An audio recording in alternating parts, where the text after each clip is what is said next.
O almighty rock, I have traveled long and far for your infinite wisdom. Please grant this humble dead skeleton your advice on how to... I said I wanted wisdom, not for you to go all GTA on my body!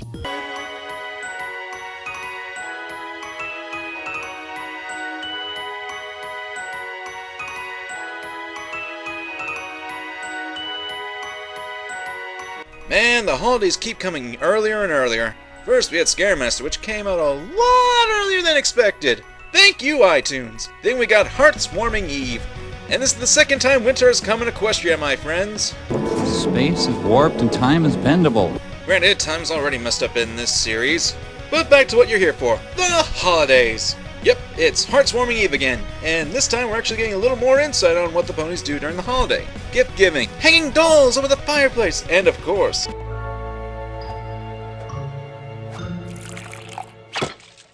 Doesn't mean it's not delicious. Now grab a fork and enjoy yourself. It's pretty easy to see the parody of our holidays, most notably Christmas. But as anyone can notice, there are differences. Now can we open presents? While gift giving may seem to be taken directly from regular holiday seasons, there has been some origins which we saw in the show. Take the origins of where the three pony tribes had worked together in their skills: Unicorn's magic, Pegasi controlling the weather, and the Earth ponies with their agriculture. It's not too far of a stretch to see that each tribe giving their abilities to each other could be seen as gift giving. And this was at least 1,000 years ago, given what we're told. And it's not uncommon for today's holidays to be vastly different from their origins. Take Halloween, for example, and the jack-o'-lanterns.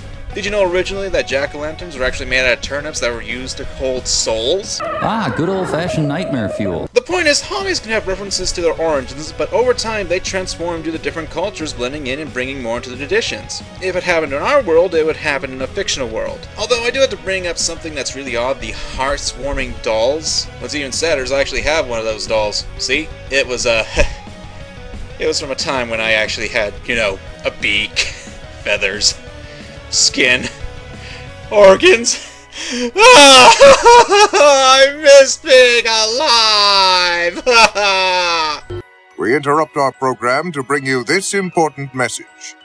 I love you. Now, back to our show. But enough of my dwindling sanity over being dead. The Apple family are heading over to the Pie family for the holiday season. What could possibly go wrong? I'm sure a lot of us have gone through this sort of situation. Spending the holidays with a friend's family, there would honestly be differences in how you and your friend would celebrate the holidays, even if they celebrated the exact same holiday. Granted, the experiences varies from person to person, so I can only speak for myself on this. But cultures will have little differences here and there. Do you know what that means? Number of apples times number of pies is 24 minus my pre-existing friendships plus 1 for mod, and you makes 5 from 24 is... 19 new friendships! Nobody said there'd be more! And besides, we finally get to see the other two Pie sisters, Limestone and Marble. Let's see what their personalities are like. Gaze into the eyes of Limestone Pie. I always feel like somebody's watching me. Ma and Pa may own this rock farm, but I keep it running. Cross me and... I am gonna like you, aren't I? And you must be... This is Marble Pie, my baby sister who's only a few minutes younger than me, but she'll always be a baby to me, isn't that right? She's so excited to meet every pony. Oh, and she wishes you all happy Hearthswarming. And people say Fluttershy's a recluse. We were chosen by the pairing stone and betrothed within a fortnight. The choosing stone decreed, "Thou shalt love one another." And lo, it was so. Oh, you understood that? Not a word. Naturally, things don't go too well. Rock stew, rock dolls, searching for rocks. Granted, I have a bias against rocks. I think that would be pretty obvious. Ah! Stop it! It hurts! While it is really unappealing, I mean, ugh, puke stew. Yummy. You can tell that the Apple family is actually trying to at least understand the culture that both Pinky and her family use. Although I do find it a little weird that since they say, find an actual rock for the flag finding, and it's a piece of paper. A picture? I've been looking for a real stone, Pinkie Pie. That would be weird.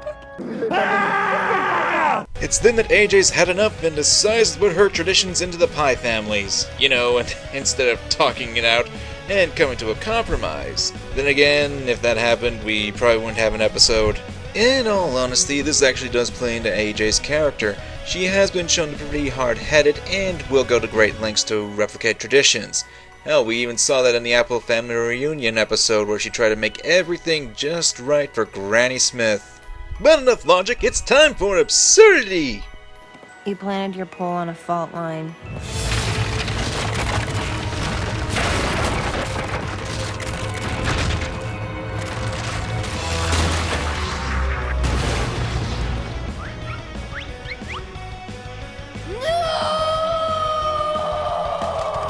Thank you, My Little Pony, for giving physics yet another black eye! This should have happened as soon as the pole was daggered in. Then again, physics is being tossed out the window in this episode, like how the whole train whistle was heard in Twilight's castle.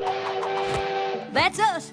Granted, I am nitpicking on this, and that's not something I want to do. That's the kind of in vain with this episode. Sure, there are things that are weird and out of place, but we're looking at another family traditions and concepts that might be similar, but have major differences.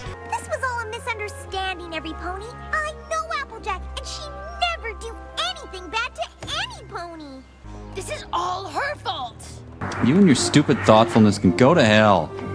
I'm gonna say it that yeah, AJ was in the wrong here, but her intentions were good. She really did want to share her own culture with the Pie family. And there's nothing really wrong with that. It was how she did it that was wrong. And eventually the two families do manage to come together and share the traditions.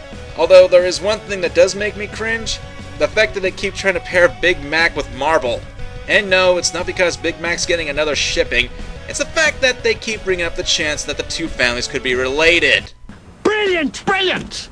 In concept, this episode is a brilliant idea. Having two traditions come together and clashing is nothing new and has been done in a lot of other cartoons. In all honesty, I love these kind of episodes where we get more exposure towards Equestria's culture, lore, and learn more about the families of the main six. Especially Pinky's, which has been shrouded in a mist and fan speculation for years now. The conflicts are believable too. I mean, think about it. Would a family that celebrates Christmas appreciate waking up on Christmas Day to find nothing more than menorahs and dreidels all in the place of a Christmas tree and presents? But throughout the episode, we see that the Apple family is becoming a bit more understanding of cultures and get closer to accepting them. Showing that not everyone celebrates the exact same way is a good way to show differences between everyone, and it's a better to accept the differences and possibly come to a compromise. That being said, this episode, it's a take it or leave it for me. Could just be me, could be the time of this episode since this came out a week before Halloween, or it could just be the fact that I didn't really care for some of the humor in it. Whatever the case, if you enjoyed the episode, more power to you. I'm MangaKamen, thanks for watching, and hope you guys have a nice day.